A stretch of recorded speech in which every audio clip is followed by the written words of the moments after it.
Hello and welcome to the Beatport podcast. I'm your host Tigerlight, and today we are joined by a guest who has been cited as the future of house music, having created an imprint that's instantly recognisable and yet still diverse, full of artists that are household names and artists that are brand new on the scene. He's an innovator that, as he says himself, does it all for the love of music. So, without further ado, let me welcome you to a chat I had with DJ Haus that starts with him describing his three labels and what they're all about. Beatport podcast. I run the labels Unknown to the Unknown, Haus and Dance Trax, basically. Unknown to the Unknown was the first label that started in 2011, and then Haus came later to focus on kind of house music. And then Dance Trax has been a bit more of a recent incarnation, and that's focused mainly on kind of dance floor bombs, like real club action. Unknown to the Unknown is now more focused on kind of electronics and freaky, weird electronic music, and then Haus is focused on house music, and Dance Trax is focused on just hard-hitting club bombs, basically. So we've had a lot of label heads on this podcast. I was wondering, how do you separate your time when you're focusing on your own productions and then you're also focusing on those three labels and live gigs? Like, do you have a very organised week, or do you just jump on the thing that you get passionate about in that moment or that is the most urgent? Well, it kind of just naturally flows, and basically what happens is people will be sending me music, and at the moment I have a kind of like no A&R policy, so I don't really try and sign any music. So basically I'm kind of in a position that every record I put out is something that I kind of feel I have to do, you know, so it's something I'm really passionate about. I put out so much music, I don't want to be in a position where I'm just doing it for the sake of it. So luckily I'm kind of surrounded by a network of artists and friends who are always sharing music, and things appear that seem right for certain labels and naturally end up there. And because I'm kind of DJing every week, I can play stuff out, and even things I think I don't want to sign, then eventually for whatever reason 6 months later I might end up putting it out. And then the production side of things just fits in that I just every now and again I feel the need to kind of make my own music, basically, and now that is predominantly geared towards making kind of club tools for me to fit into my sets and fit around the music that comes out of my labels. So when you said that you're not into A&Ring, is that it's specific that you mean you want the record to arrive and you just get super excited about it? You don't want to be writing back and say, change this, do this? Oh yeah, no. I mean, no record I've ever put out has been kind of A&R'd or has been like, oh, can you change this or can you change this? It's always just the record arrives, and if everyone's kind of on the same page and we want to put it out, then we go for it. Would you say that most of the people that you're releasing you know, that you'd call friends, or how do you find the artists that you put out? Yeah, I mean, the majority of artists are people that I know on some level. Only a few people I've kind of searched out and kind of hassled for records, and those are mostly people like Legowell or trying to think of somebody else, but somebody who I've kind of been wanting to be part of what I'm doing. But pretty much everyone who I've ever released has been somebody that has been in contact with me naturally, and they've wanted to do something on my label, and also, you know, I use what I'm doing as an opportunity to meet people, you know, ideally kind of like make friends, and you know, it's kind of more kind of a bigger picture than just putting out 12s basically, or MP3s. It's kind of creating a vibe. There's this just excellent aesthetic to Unknown to the Unknown and Dance Trax as well, this kind of definite like old school rave. Yeah. I know that you're also very forward facing. Is it that you just really love that old vibe mixed with the new sounds, or like was there any concept behind it? No, there's literally been no concept behind, no kind of real drive to make something look a certain way. Ben, who does all the design for all the releases, he's called Trustfuls, and he hosts the Unknown to Unknown radio show on Rinse FM with me, and he does all the artwork for all the releases. So it's kind of, again, it's kind of a vibe that we work on, and he basically I send him the records and he sends back the art, really, and that's as much thought goes into it, really. Well, it's working. I thought. Yeah, exactly. Yeah. I really thought this quote was funny from you about the videos. Like, most of them are done by me, but the ones that are actually quite good aren't done by me. Yeah, exactly. Yeah, that's pretty much everything. So what do you make the videos on? Or what software do you use?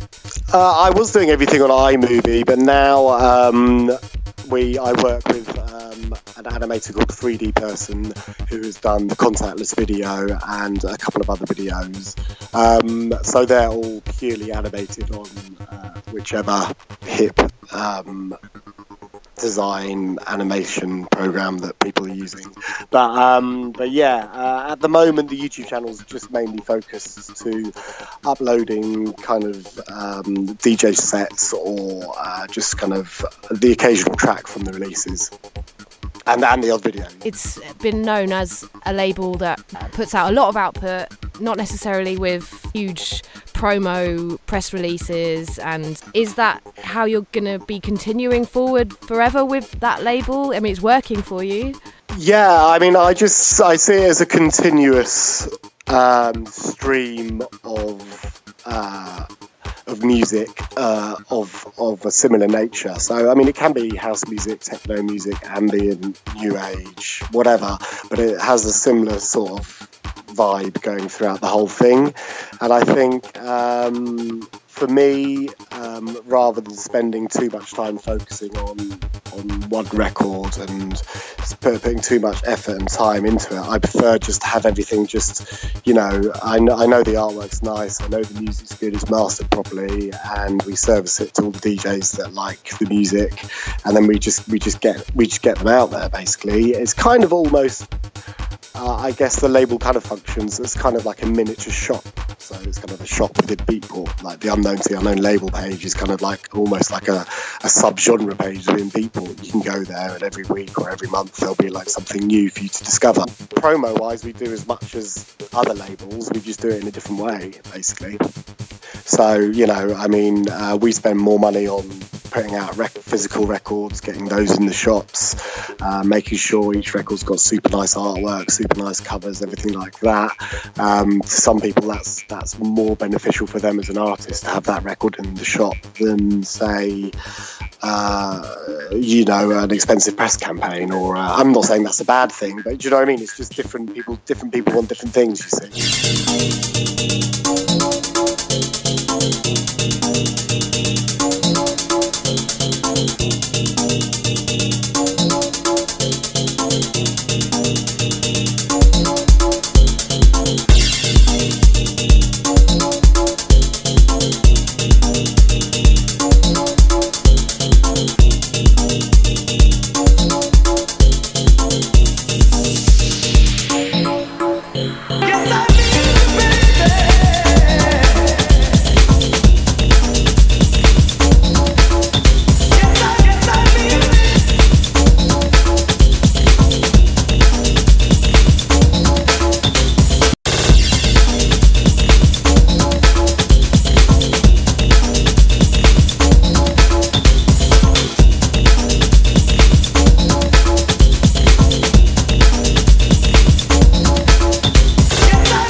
You're listening to Needing You by DJ Haus.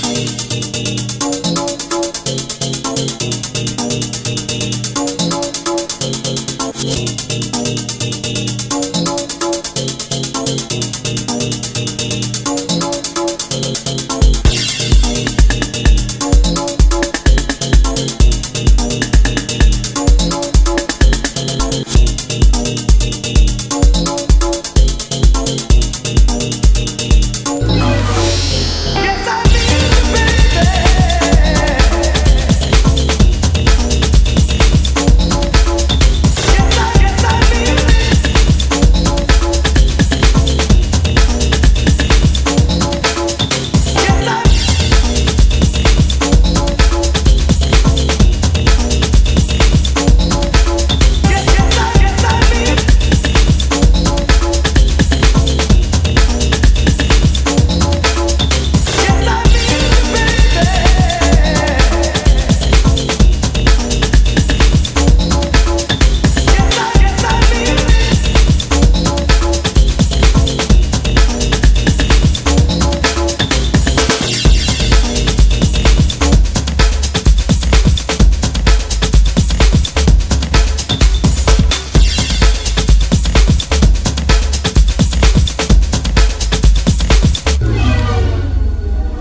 I also read that you wanted to change the opinion that records that go on vinyl are better than records that are just released as digital form, and that you would put out records in vinyl form when you feel like those tracks are better suited for vinyl.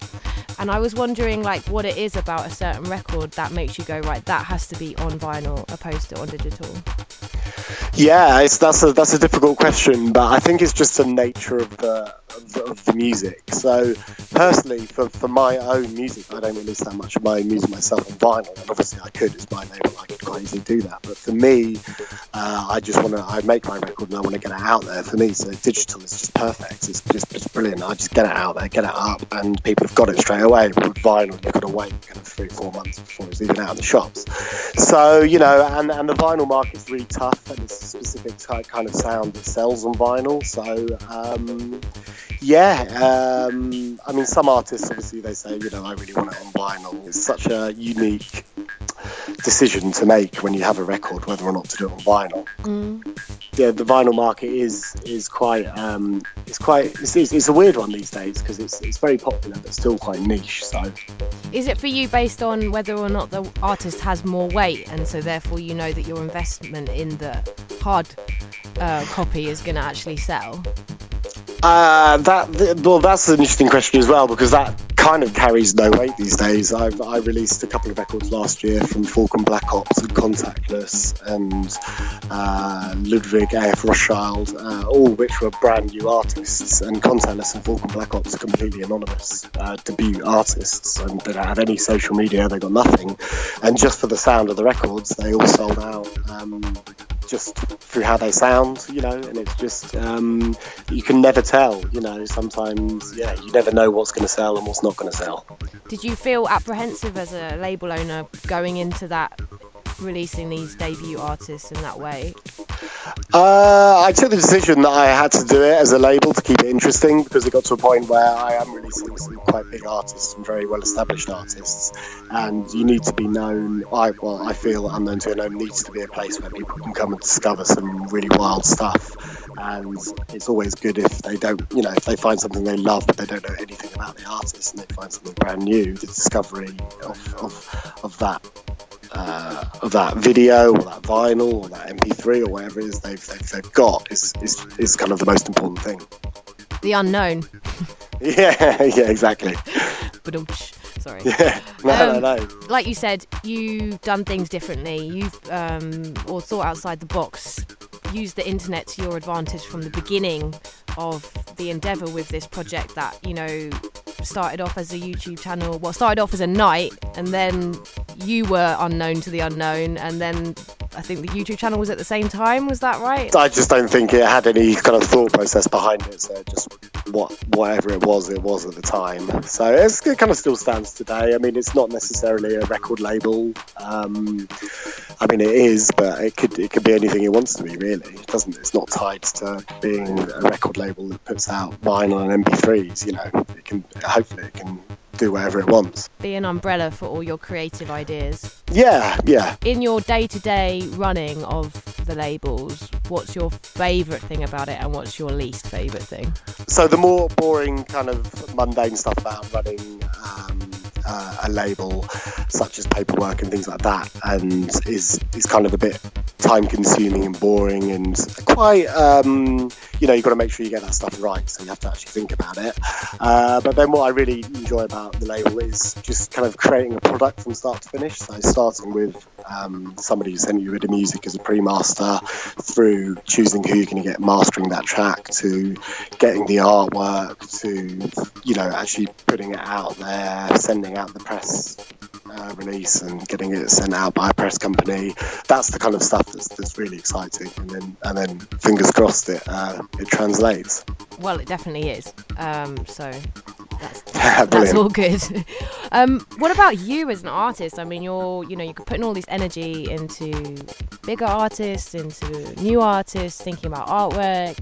Like, how do you then protect a little bit of time to kind of go, right, this is DJ Haus time, DJ Haus production time, and maybe, you know, another album, for example? Yeah, well, At the moment, I'm just focusing on the labels really and DJing. So what I'm kind of doing is when I feel like it would be good to have some original music to play with the rest of the music I have, that's when I get excited and I start making music. So and then usually it's a case of making music for my radio show and then playing it in a club. And then if a couple of things stick, then it's like, okay, that's good. I'll get that a remix and put it out. And that again is a really nice way of making records, rather than feeling like, okay, I need to make a tune. What does the tune need to sound like? And I need to get something out soon. So having the label takes the pressure off having to do that, which is really good.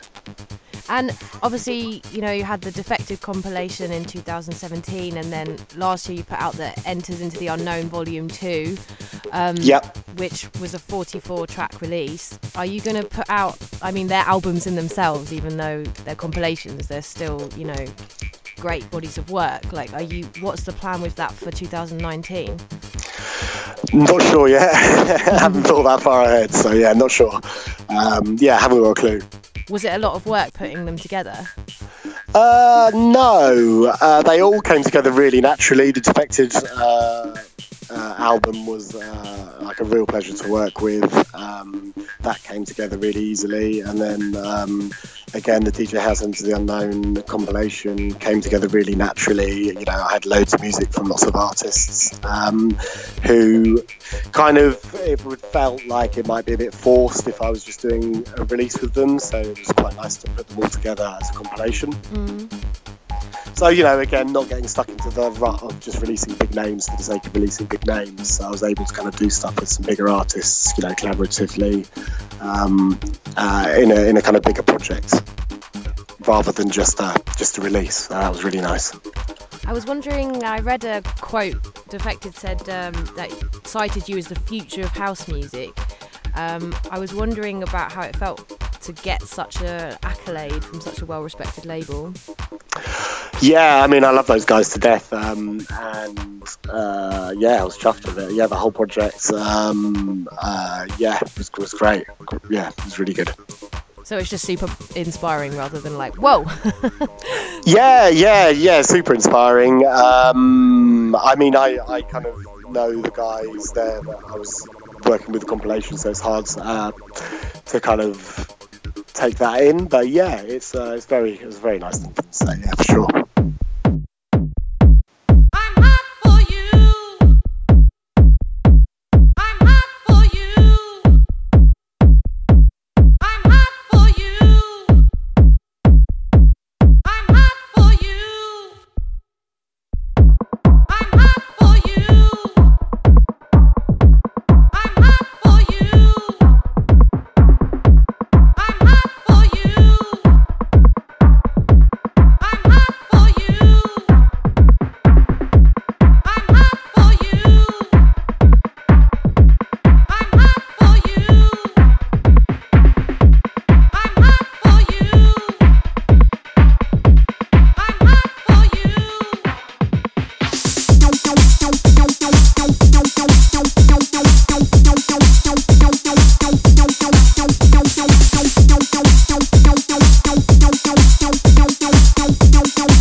You're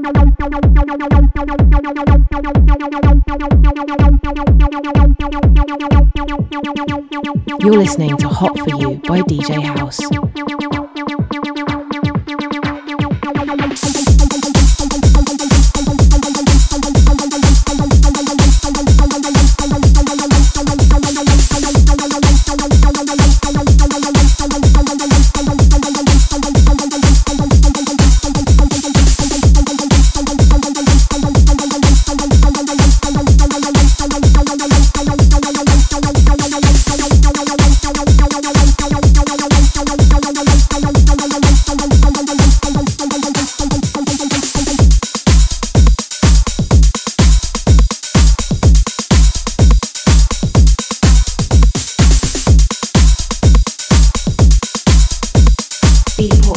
DJ Haus, I'm Skyping you from Berlin, and your house, DJ Haus, as you know, is spelled as the German house.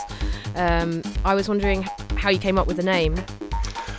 It was kind of a joke, really. It was just like, wouldn't it be funny if there was a house DJ called DJ Haus, and then spell it in German. And yeah, like most things I do, it was a joke, and then it kind of stuck. Cool. Yeah. Do you speak any German? No, afraid not, no. So you sent through some exclusive tracks. Perfect. Which we are going to play for our listeners. And I think the first one that we're going to play is, I love the name of this record, Hell Is Other People. Which is like, everyone knows how that feels. By Neil Landstrom and Cy Begg. So yeah, let's talk about this record. How did it land in your lap, on your laptop?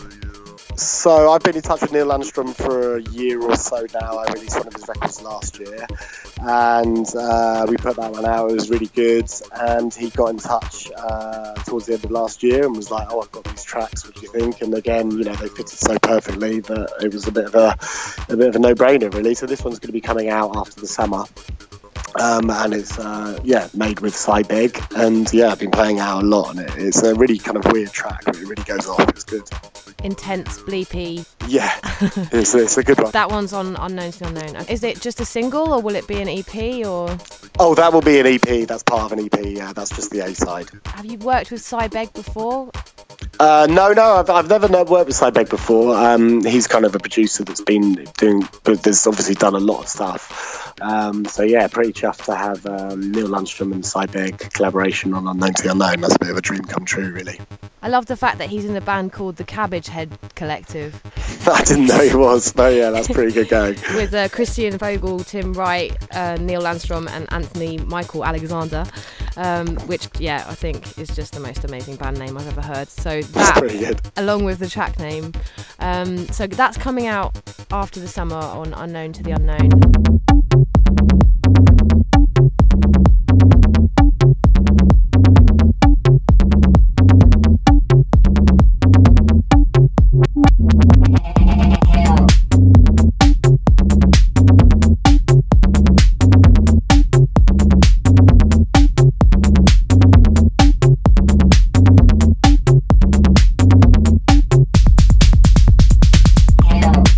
These are the people.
Marquise Hawks? Marquise Hawks, yeah.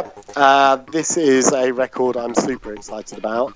So this record is just, really lush, kind of melodic house EP. And it's very different to his other stuff. He's kind of well known for making classic sounding house and ghetto house, and this I think really shows off his bit of a new age side to him. So I think it's going to be quite an interesting record to see how people receive it. So the title of the EP is Light of My Life, and the record that we're going to play is of the same name, Light of My Life. Yes. And it's 4-track EP. That's a 4-track EP, yes. And how about this? How did that come about that you're going to be releasing this? Did he send it to you and work? Yeah, you don't A&R, so did he send you the finished product and you went, yes, that's it? Yeah, basically, these were. I've been in touch with Mark now for a while. We made a few EPs together, one of which is going to be coming out on Unknown later this year as well. So he's just finished he's just released his album on Houndstooth, and he had a lot of other tracks lying around, and we worked together on a track on the Enters the Unknown compilation, which just recently came out, and we decided why not put these tracks. They're very different sounds to what he's used that he's known for. He's released a lot on kind of like Houndstooth, house music, Dixon Avenue basement jams, and known for a certain sound. So it's quite nice for him to release something on Unknown to Unknown that's completely different to what he's done before. I read a really nice quote of his which said that I feel music to my very core, an endless love affair where I'm always searching for something better than I've heard already, whilst also celebrating classic tunes and styles which have been made before. Yeah. I mean, he's a musician that I respect a lot. Yeah.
on Dance Trax.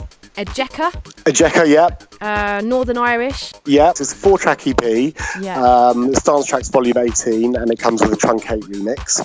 Cool, okay.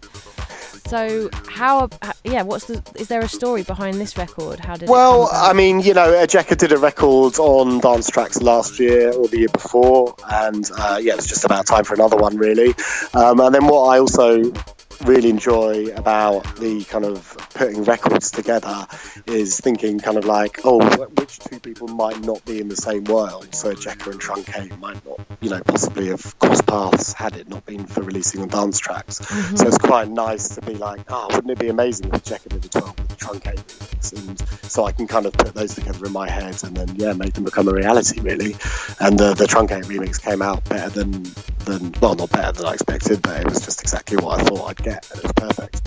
And the work process behind that, does that work in the same way as with the label, that you just go, right, you are remixing this, here's the stems, give me the finished product, and like there's no discussion between those artists? Well, with that worked, I discussed with Ejeka who we would want to do the remix, and we both said Truncate would be a great he would be somebody that I'd love to have kind of on the label. Mm-hmm. But so it's a great opportunity to reach out to somebody and be like, oh, you know, I'm a big fan of your work, would you like to remix this track? And luckily he said yes, so yeah. Awesome.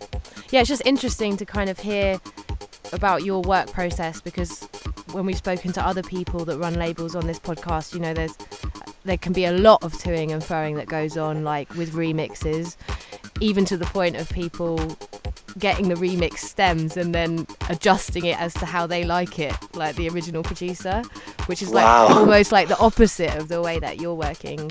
I mean, you know, it's not that we don't just fling it out, but if it works, it works, you know. And also, coming from a music production background myself, is, you know, sometimes the best music's made in 5 minutes, and you know, the stuff that you spend a week over is quite often the worst stuff. So not all the time, but you know, so if an artist has a vibe or an idea that they want to go down, usually that's the best version you're going to get.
What software do you work on in the studio?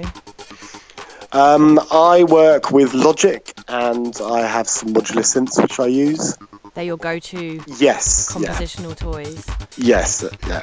And do you have a studio like set up at home the whole time, or somewhere where you go out to work? Like, what's your creative setup? Yeah, I don't have a studio at my home. I use a friend's space to record my music, so at the moment. But like I said, at the moment I'm not focusing on making music all the time, so it's something that I do every now and again when I get the feeling. And the way I work is I can make a few tunes in a day if I've got the right kind of mentality and the right vibe, and I prefer to do it that way than sit down every week and try and make a track. So then do you store up ideas like on voice memos, or are you just marinating it all in your subconscious and then you go there and just make like 2 or 3 tunes in a day and then that's it, bish bash bosh, 12 hours done? Yeah, pretty much exactly like that, really. Yeah, I get excited and I'm playing records and it's like, oh, wouldn't it be great if there was a record that I like this, I could mix it between these two, or wouldn't it be great if there was this record? And then if it can kind of like store up in your mind for a little bit, when you actually come to making that track, it's, sometimes it'll naturally just come out, and then, you've made a track rather than just sitting in front of the computer saying, oh, today I'm going to make a tune. Yeah. Because I have to, Yeah, absolutely. And when you're saying that you test the records live, like, do you test every single record that you put out on the label live when you're DJing? Pretty much, yeah. I mean, yeah. When I DJ now, I'm pretty much playing kind of 80% of stuff that's going to be coming out on the label or that's out on the label, and then 20% of friends' music that I've been sent. And how do you deal with it if you play a record which is a great record but just bombs on the dance floor? Do you mix out really fast, or how do you deal with that moment as a DJ? Yeah, I mean, I'd be lying if I said I didn't mix out really fast. So yeah, I would mix out that pretty fast if it bombs. Yeah, I don't like to force people to listen to music they don't like. So I usually when I DJ, I kind of get a vibe of within the first 20 minutes or so what the kind of crowd is like, by playing a few different records of different genres, etc. It's kind of like, see what's going to get a reaction and then go from there, really. You don't prolong awkward moments. No, I wish I had the guts to, but I don't. When I DJ, I basically play stuff from the label or stuff from kind of my network of friends or new music that I've been making. And I try and just keep it to that now, because I think that's just a really interesting concept as a kind of, for what I'm doing as a DJ. Rather than just play party records for the sake of it, which isn't a bad thing at all. I want to kind of focus on what I'm doing with the label, and that's important to me. Where do you feel in the world, of all the places that you've played, that you feel that your sound and your concept really like slots in and fits in and clicked with the crowd the best? That's a good question. I mean, I'd hate to say Berlin because it's so cliche, but Berlin and the Netherlands. Generally, the Netherlands is really good. I've got quite I love Clone Records, and that's been a big inspiration for me, and that's obviously I'm